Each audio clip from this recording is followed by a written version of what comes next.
So first thing you want to do is make sure you have a good set of tools. Most importantly, you have a nice square set of Allen tools. You don't want to be rounding screws out. It makes the job a lot more difficult. So you're going to need a socket wrench with an 18 and 19 millimeter socket. You'll need a 5 millimeter Allen, 4 millimeter Allen, long 4 millimeter Allen, 3 millimeter Allen. You'll need a good pick tool, razor, small flathead, a Phillips, rubber mallet helps, and some electrical tape and heat shrink tubing. So the first thing to do is to get the controller off of the controller mounting brackets. To do that, you're going to want to hit these two screws on either side, just get those all the way out, just to loosen tension at the controller.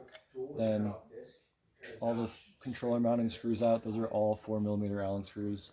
Then you'll be able to take the controller off, put it on the deck, and you'll hit these 4 millimeter screws there through these holes to take the brackets themselves off. Next thing you're going to do is take the deck off. All 4 millimeter Allen screws around the perimeter of the deck.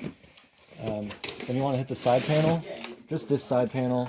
There's a 3 millimeter screw on the front and back, and then 3 5 millimeter Allen screws in these recessed holes. Then you can just peel that side panel off.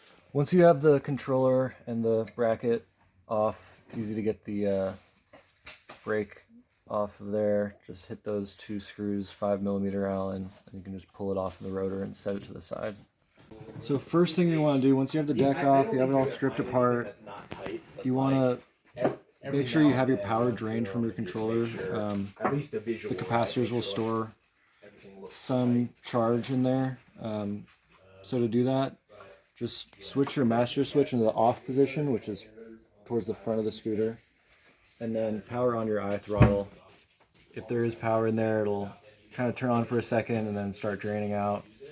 And then whether or not that turns on, just let it drain out. If it's not draining, that's fine. First connections you want to disconnect are the battery leads from the master switch. Just be careful, each connection you disconnect, put some electrical tape on there as you go. Both sides, do the master switch side, and as you unplug it from the controller, just put electrical tape on each connection there.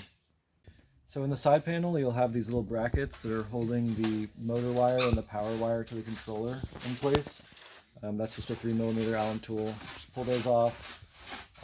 Then you can strip the front motor connection just under the deck there.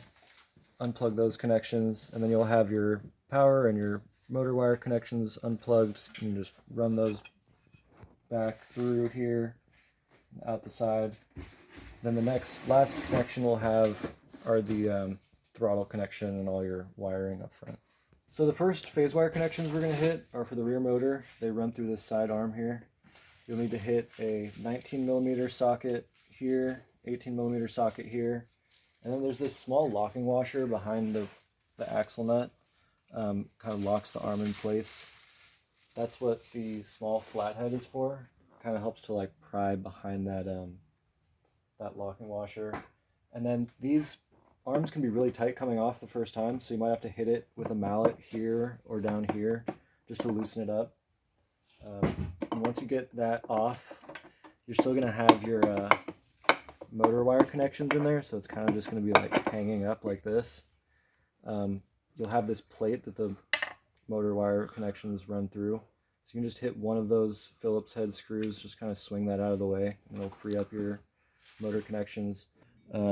They're all just behind some heat shrink, so just take a razor and just very carefully just score it down the length, and then you can kind of just rip it off of there.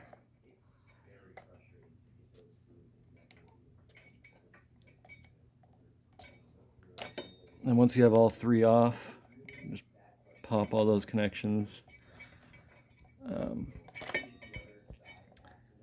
And then they all should fit. It is pretty snug, but they should fit through that hole in your arm there. Just kind of gotta work them out. that. So then you have your arm free. That connection's done. Next connections you want to mess with, set that arm to the side, are all your throttle connections and your brake cutoffs, your DC converter connection. It helps if it's your first time to have the other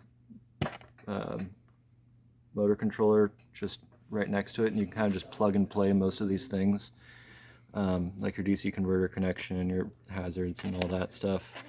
The one thing that is not plug and play, or the two things, are your brake cutoffs and your hazard switch. So your brake cutoffs are both going to look like this. It's going to be a white and a red going into this JST clip. And then there's pins on the underside where there's a little metal tab. So you kind of like push it up, you'll reveal that tab, get a little pick, and push that tab down and slide it out like that. Then your hazard switch has a similar tab. Just kind of push it forward and then just press down on this metal tab in there, and it should just pop right out like that.